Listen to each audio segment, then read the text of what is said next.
traer. Señor, te damos gracias porque tú preparas todas las cosas para que tu palabra llegue a nuestras vidas, para que tu Espíritu Santo, Señor, pueda traer convicción a nuestra vida. Y quiero orar por la vida de la hermana Gaby, por Paola, Señor, que están al frente de los niños. Bendícelos en su clase, habla a su corazón, llénalos con más de ti.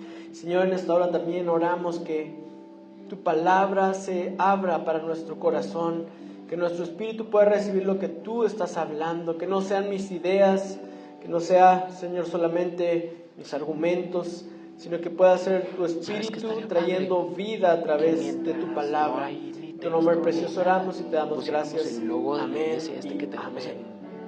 Amén. Los niños pueden pasar a su clase. Dios les bendiga. Para tatuarles la identidad acá a la raza en los ojos.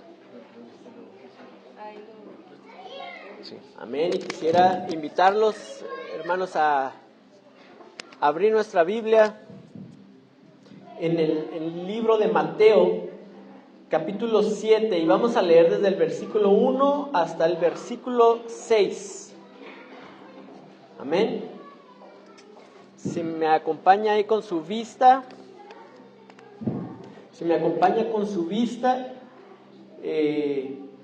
voy a leer de la nueva versión internacional. Dice Mateo 7, a partir del versículo 1, no juzguen para que nadie los juzgue a ustedes, porque tal como juzguen, se les juzgará, y con la medida que midan a otros, se les medirá a ustedes. ¿Por qué te fijas en la astilla que tiene tu hermano en el ojo y no le das importancia a la viga que está en el tuyo? ¿Cómo puedes decirle a tu hermano, déjame sacarte la astilla del ojo, cuando ahí tienes una viga en el tuyo? Hipócrita, saca primero la viga de tu propio ojo, entonces verás con claridad para sacar la astilla del ojo de tu hermano. No den lo sagrado a los perros, no sea que se vuelvan contra ustedes y los despedacen, ni echen sus perlas a los cerdos, no sea que los pisoteen. Amén. Me sorprende, y yo creo que todos habíamos escuchado y enterado de la referencia que hace Jesús, de una muy buena ilustración de cómo nosotros a veces vamos por la vida tratando de corregir ciertas cosas en otros sin darnos cuenta del problema que nosotros tenemos.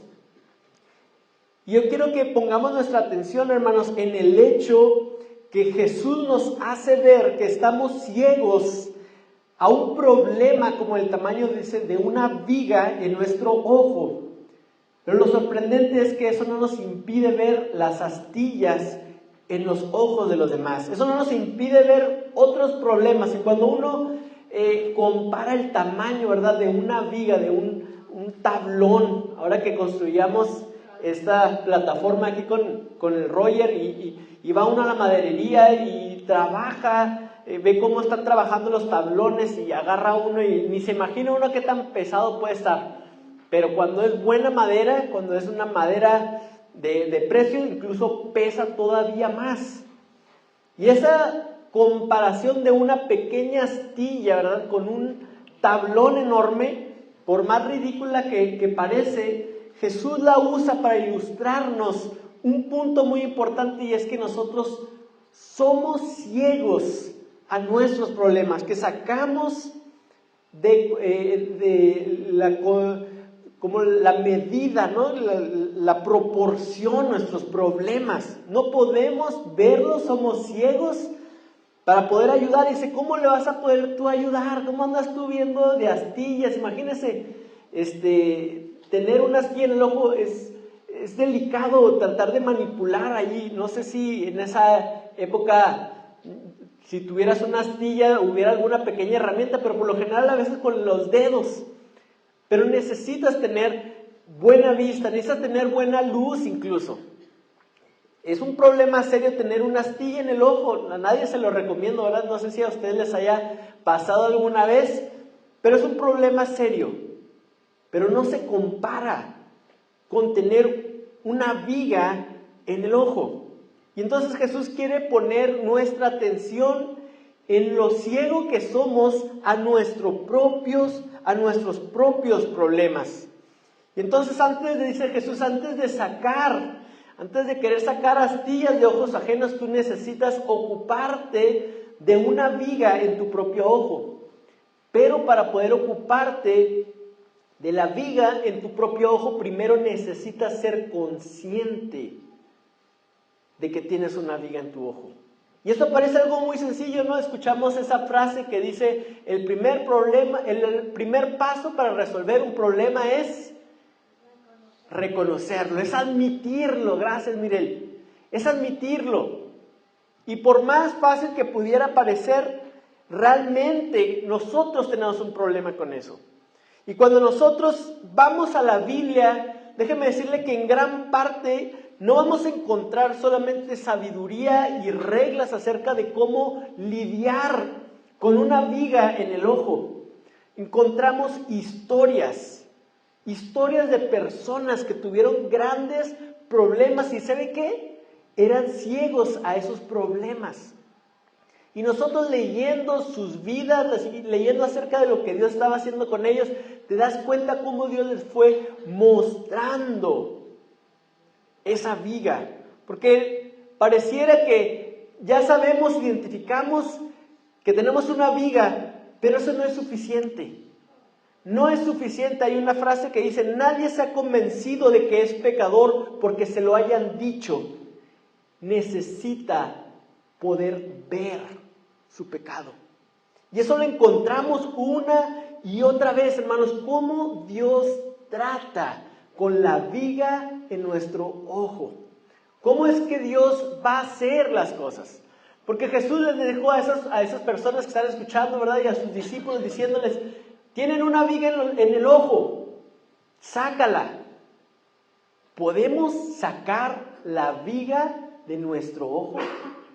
O mejor la pregunta, ¿cómo Dios puede quitar la viga de nuestro ojo? Vamos a encontrar, hermanos, por ejemplo, en la historia de Jacob. Yo creo que es un ejemplo que todos hemos escuchado. Jacob, su nombre significaba suplantador, que es otra palabra para decir tramposo, engañador, estafador. Y cuando vemos que se va desarrollando la historia de este hombre que anhelaba la bendición de Dios, pero no le correspondía por la ley de la primogenitura, porque no había sido el primero en nacer, a él no le correspondía esta bendición que él tanto anhelaba. Tanto su madre como él decidieron tomar cartas en el asunto, pusieron manos a la obra y desarrollaron un plan que no podía fallar, dijeron, para que Jacob pueda tener la bendición. Y aprovechándose de la ceguera de su padre Isaac, van y bueno, ahí Isaac había pedido que le llevaran una comida a su hijo Esaú, y entonces Jacob aprovecha, agarra mejor un animalito que tiene ya en el corral, Rebeca, la mamá, lo prepara y se lo llevan, y entonces de esta manera Isaac bendice a Jacob, logra su cometido por medio de una suplantación. Incluso Esaú cuando regresa dice que se enoja mucho y le dice, bien hicieron en ponerle Jacob porque siempre es una persona engañosa. Me robó la primogenitura y ahora con engaños le ha sacado la bendición de mi padre. Y cuando vemos el problema de Jacob, nos imaginamos que está muy bien delimitado, que está muy bien claro cuál es el problema en la vida de Jacob y que Dios tiene que lidiar con él. Y déjenme decirle algo, porque Jacob inmediatamente sale huyendo después de haber hecho esta treta, esta tranza, sale huyendo y en el desierto tiene un encuentro con Dios. Dios estaba consciente del problema de Jacob. Dios estaba consciente de lo que le impedía realmente cumplir todo lo que Dios quería para su vida. Pero en ese primer encuentro Dios no menciona nada acerca del engaño. Dios no le dice nada. Es más, hubiéramos pensado, porque así pensamos nosotros, ¿verdad? Queremos solucionar todo. Queremos encontrar una solución pronta, rápida, sencilla a los problemas. Y nos imaginamos que hubiera sido mejor que Dios se hubiera interpuesto en el plan de Rebeca y de Jacob para engañar a Isaac y decirle, espérate Jacob, No lo hagas. Vas a causarle un gran dolor a tu padre porque vas a tener que salir huyendo, porque tu hermano te va a odiar, ya nunca vas a volver a ver a tu madre. Y todas estas cosas que pueden venir, mejor no lo hagas. Pero Dios no lo hizo así. Y cuando tiene un encuentro Jacob con Dios, ni siquiera menciona lo del engaño. ¿Cómo Dios trata con el problema de Jacob? Yo creo que usted sabe la respuesta. La respuesta la encuentra en la tierra de su madre, con su tío Labán, ¿verdad? ¿Cuál fue la experiencia que tuvo Jacob en esa tierra con Labán? Y cuando tú lees esa historia tan enredada como es, ¿verdad? Como que la esencia de la historia es que Jacob se topa cara a cara con el engaño, se topa cara a cara con el problema de que le estén cambiando el salario, de estar trabajando, él pide una esposa y le dan otra, y él quería brincarse, a lo mejor venía con esta idea, ¿verdad? Me voy con la menor, pero el padre le dice, no, aquí hay un orden. Y no sabemos si lo hizo con alevosía y ventaja. Imagínense, 7 años que ya traía el plan el papá. Labán ya tenía 7 años y lo estaba viendo trabajar y lo oía, no, que sí, lo oía platicar acerca de Raquel y todo eso. Y Labán pensando, le voy a dar a Lea, ¿verdad? Era un engaño así, pero fíjese cómo él quiso suplantar a su hermano mayor y de repente se topa con que quiere volver a hacer algo parecido. No sé si usted le encuentra parecido a eso, pero quería como aventarse la misma jugada. Y Labán le dice, aquí hay un orden. Y de alguna manera u otra, vemos que Dios no lidió con el problema del engaño en la vida de Jacob solamente diciéndoselo. No lo hizo tampoco como nosotros a veces quisiéramos ver a Dios agarrando un bisturí, sacándolo, o como nos imaginamos, o como ahora tratamos las computadoras de dar un virus. Entonces tú agarras, encuentras el archivo contaminado, lo borras y listo, está libre. Pero Dios lo que hace es que nos pone cara a cara con el pecado, con la maldad. Y es necesario, hermanos, es necesario que se manifestara la naturaleza engañosa de Jacob, porque Dios se la quería mostrar. Es la manera como Dios trata con nuestro pecado, con nuestra maldad, ¿verdad? ¿Por qué Dios no simplemente se lo dijo en un momento?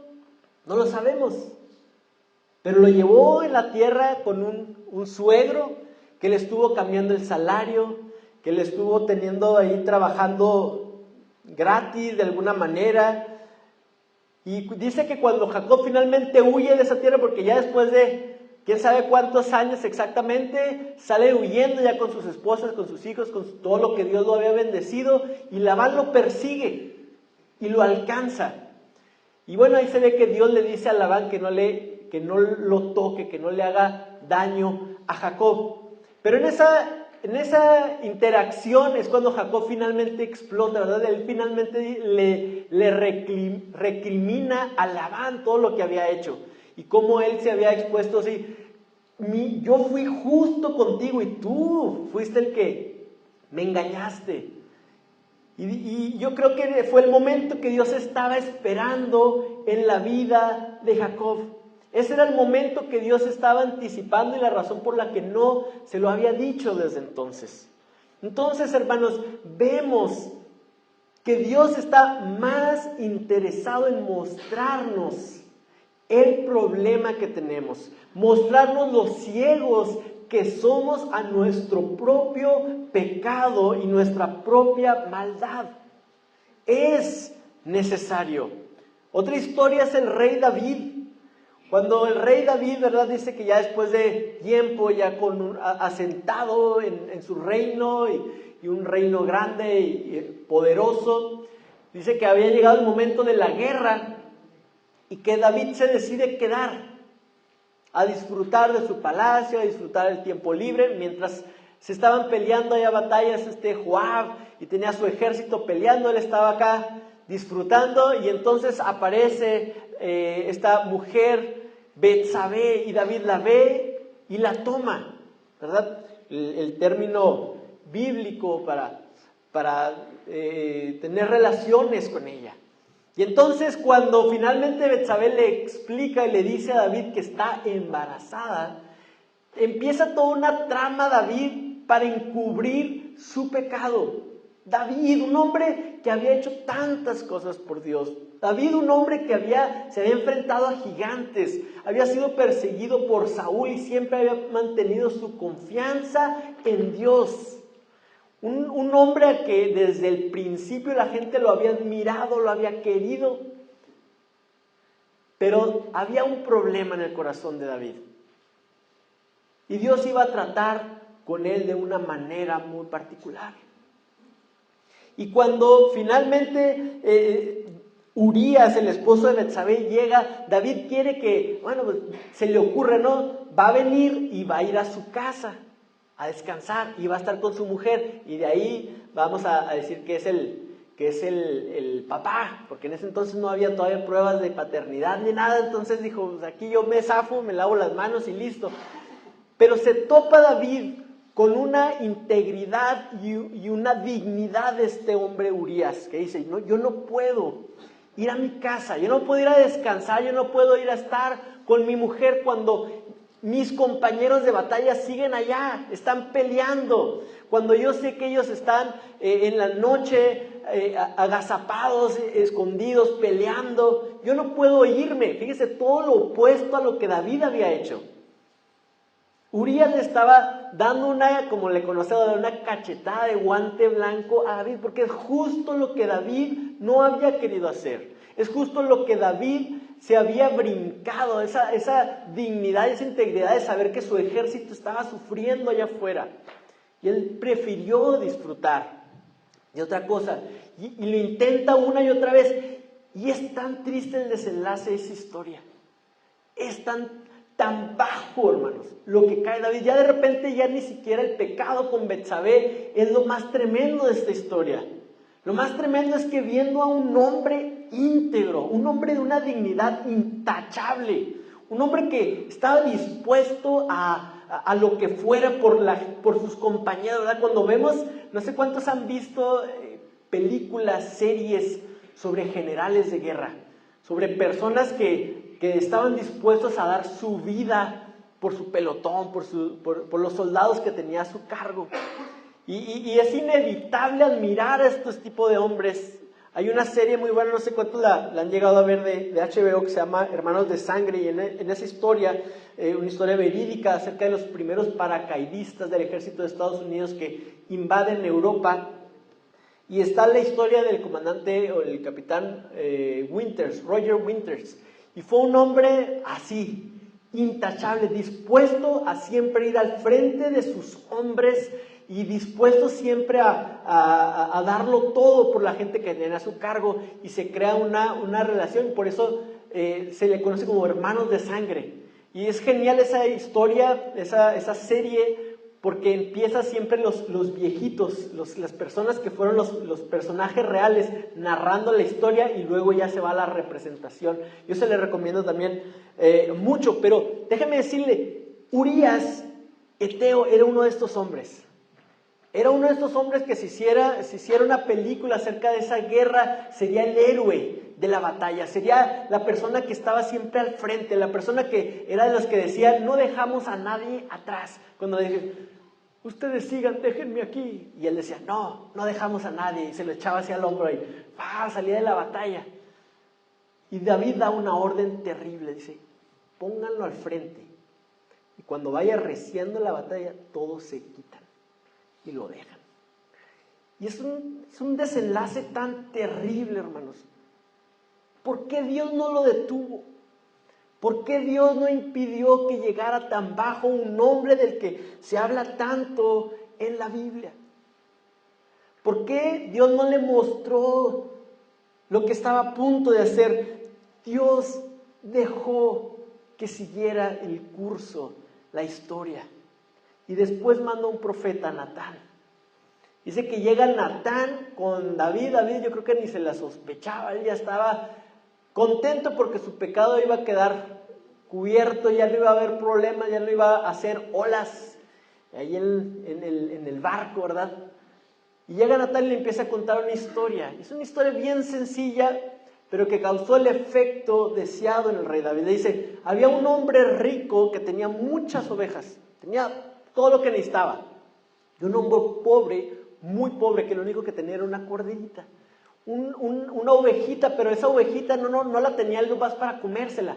Era parte de su familia, le daba de su comida. Y la ovejita lo quería tanto a este hombre, y este hombre se había encariñado con esta corderita y era parte de su familia. No sé si como hija, pero la historia del profeta Natán dice que la estimaba como alguien de su familia.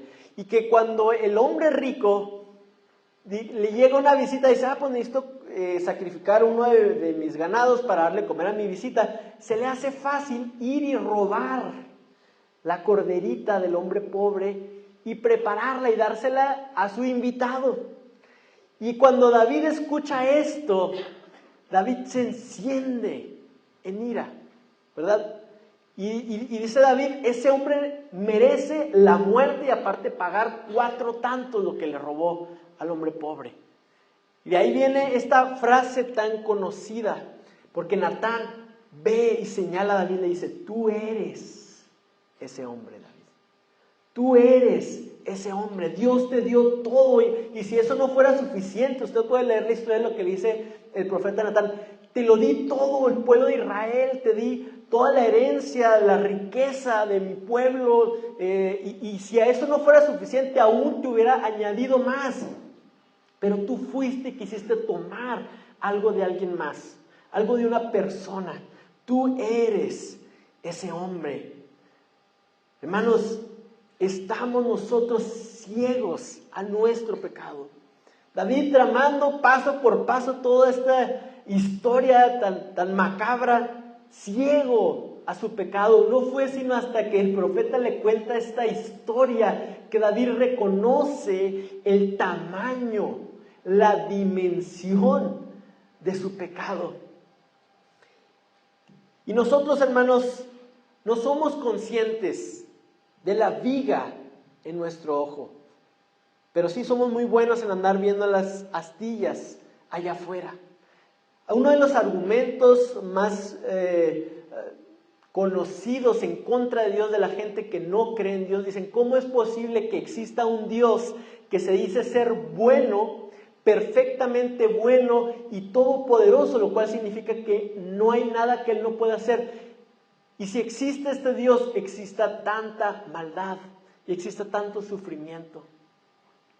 ¿Cómo es posible? Yo me rehúso a creer en Dios, o al menos en el Dios que habla la Biblia, que lo describe como un Dios bueno y todopoderoso, siendo que este mundo está lleno de tanto dolor, de tanta avaricia, de tanto sufrimiento, de las enfermedades, de la opresión, de la discriminación.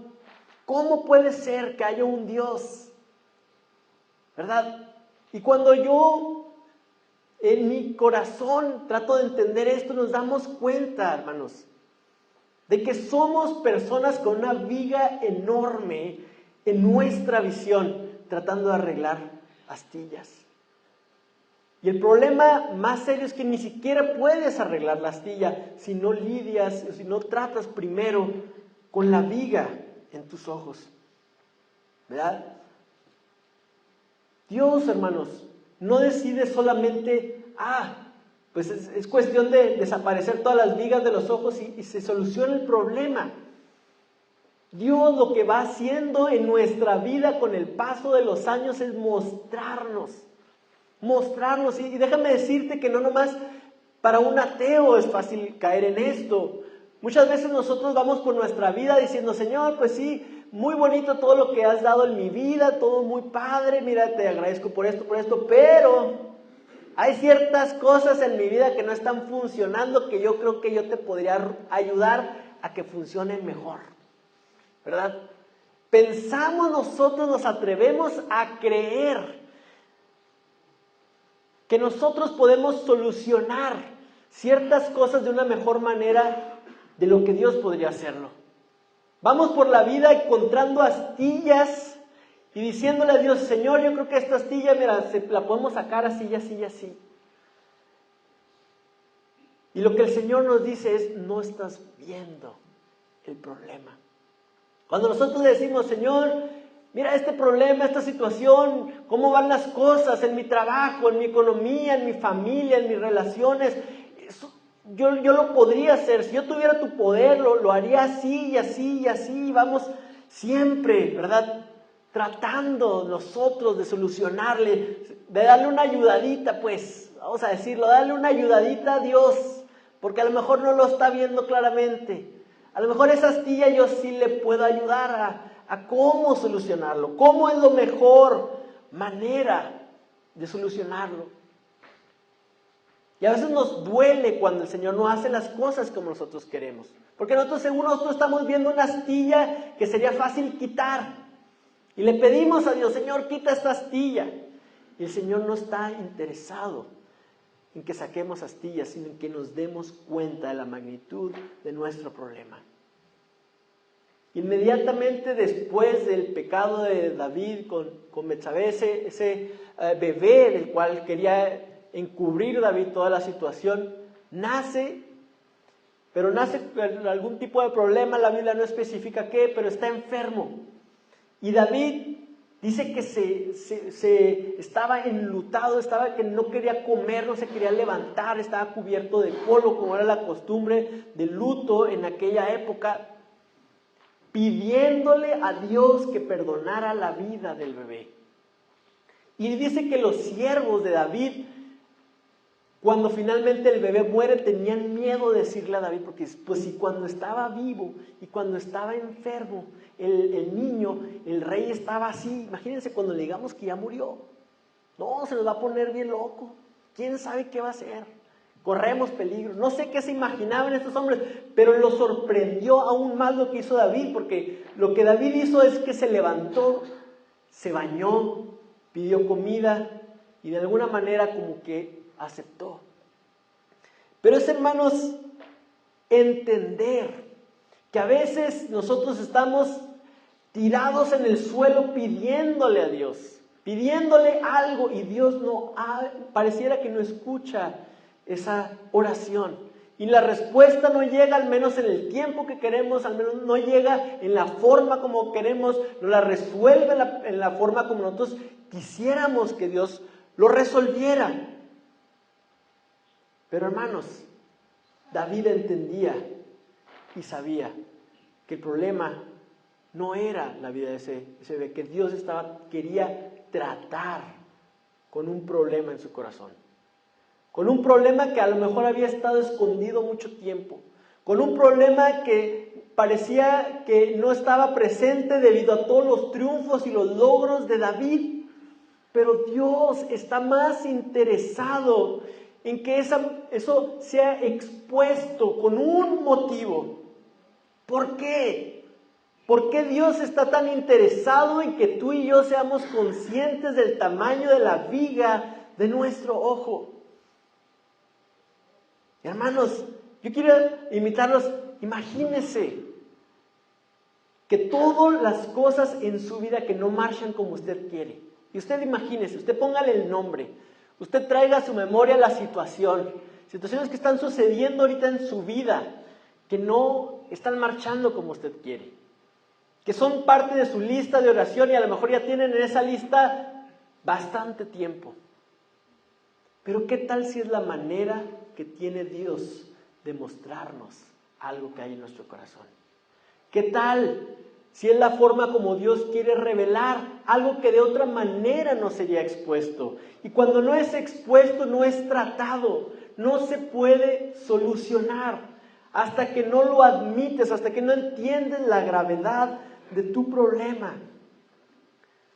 Y eso es muy importante como cristianos entenderlo, hermanos. Los psicólogos hoy en día te hablan acerca de proyecciones. No sé si lo han oído hablar ese término, pero dice que tú proyectas tus problemas en otras personas. Dicen, le estás proyectando un ego en ti, lo estás proyectando en otra persona. Y no sé si les ha pasado, no sé si es el término, pero la Biblia nos habla acerca de eso. Jacob no era consciente de la gravedad de su engaño hasta que no la vio en la vida de Labán.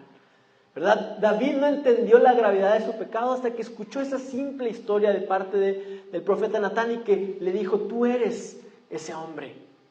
Y muchas veces nosotros, hermanos, estamos tratando con personas difíciles, es porque Dios nos quiere mostrar algo que hay en nuestro corazón. A lo mejor no necesitamos llamarlo como los psicólogos, proyecciones, pero Dios usa otras vidas muchas veces para mostrar algo que hay en nuestro corazón. Y nosotros lo queremos solucionar, ¿verdad? Somos muy buenos en encontrar astillas en los ojos de las demás personas. Pero no, dice Dios, olvídate de la astilla. Date cuenta de la viga que hay en tu propio ojo. ¿Por qué la insistencia de Dios de que veamos la viga? ¿Por qué la insistencia de Dios de que nos demos cuenta antes de querer sacar astillas? Necesitamos darnos cuenta de que tienes que sacarte esa viga. Pero la pregunta es, ¿podemos nosotros sacar la viga de nuestro propio ojo? ¿Puede una persona tan enceguecida que no ve algún problema que tiene enfrente realmente lidiar con él?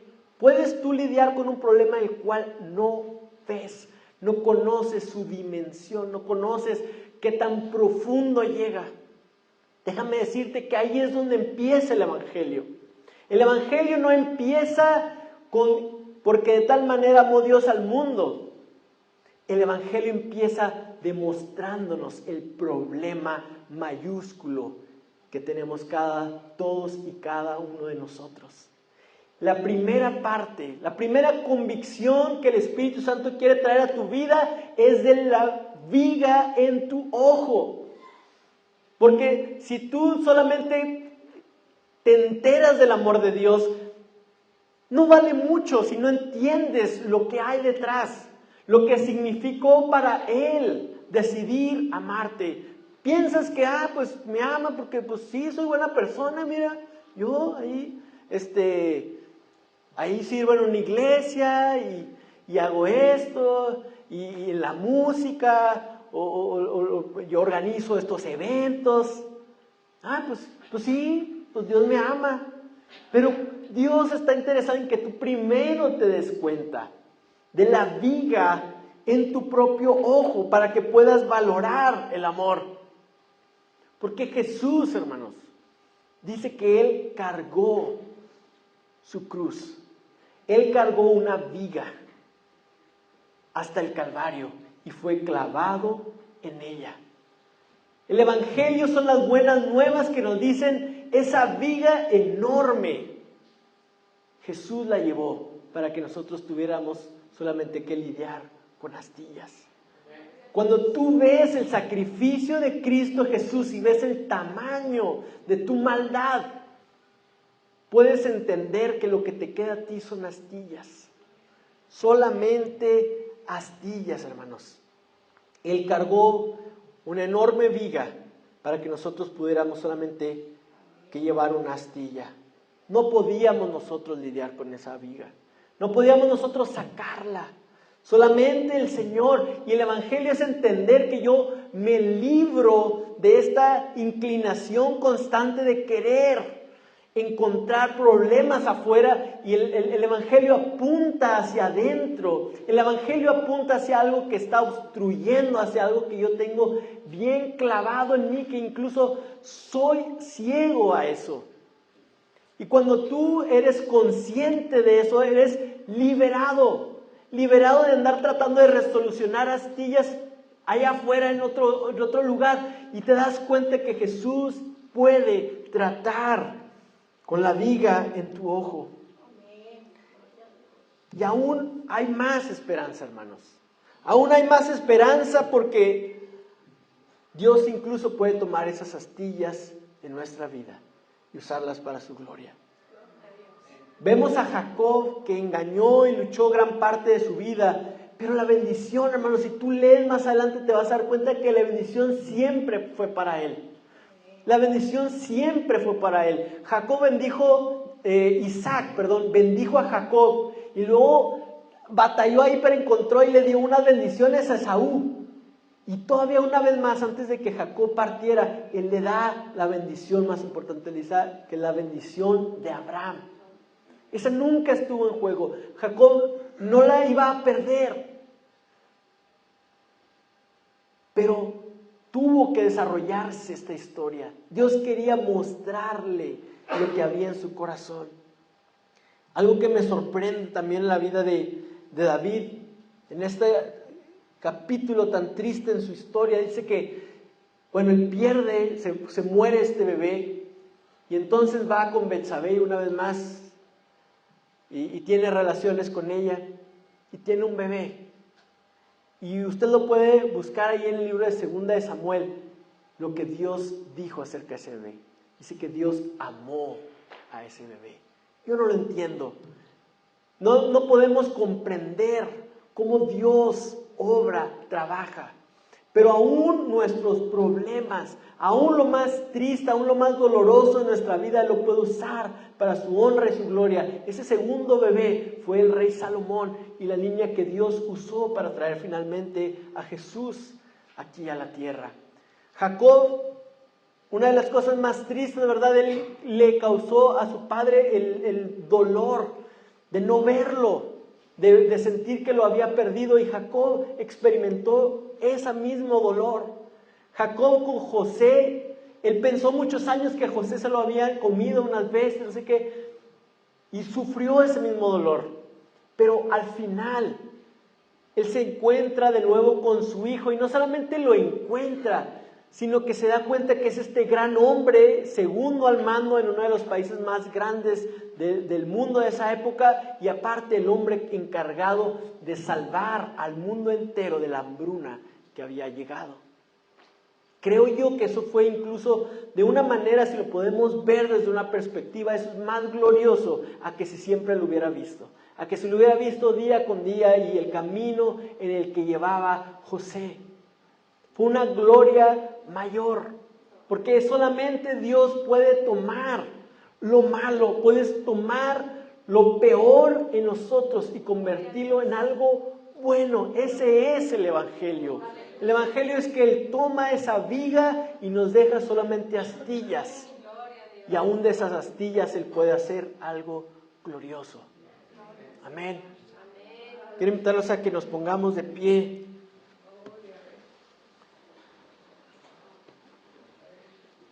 Y le digamos: Señor, permíteme ser consciente de lo que significa el Evangelio. Señor, de lo que significa esa viga tan grande que yo no podía tratar con ella, que yo no podía sacar. A veces se me olvida y pienso que el problema está allá afuera, que yo puedo solucionarlo, que yo tengo una mejor respuesta. Pero Señor, la cruz me recuerda que hubo una viga que no me dejaba ver. Esa cruz me recuerda que yo no puedo ver todo lo que hay en mí, pero tú ya lo cargaste, tú ya lo llevaste, que todo el precio fue pagado, fue cubierto. Señor, si hay algo que yo tengo que pasar por esta vida, si hay algo que yo tengo que sufrir en esta vida, ciertamente es una astilla comparado con el peso de esa cruz que tú llevaste por mí. Quiero darte gracias, Señor. Quiero vivir una vida, en lugar de quejarse, en lugar de juzgar, agradecer. En lugar de estar buscando proponer nuestras opiniones, ponerlas por encima de los demás, poder escuchar de aquel que tomó mi pecado y lo llevó sobre sus hombros. Decirte: Señor, aquí está mi vida.